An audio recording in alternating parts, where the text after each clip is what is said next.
The City of Lakeland Water Utilities has teamed up with the Southwest Florida Water Management District to help area restaurants conserve water and energy by replacing pre-rinse spray valves on dishwashing equipment. Spray valves are used to clean food from dishes and utensils. The new high-efficiency spray valve uses only 1.28 gallons of water per minute, which could reduce pre-rinse water usage up to 80%. Energy used to heat water could be reduced up to 60%.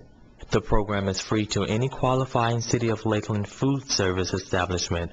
For more information about the program, visit the City of Lakeland's Water Utilities page at lakelandgov.net or call Ruffin Gray at 863-834-8316.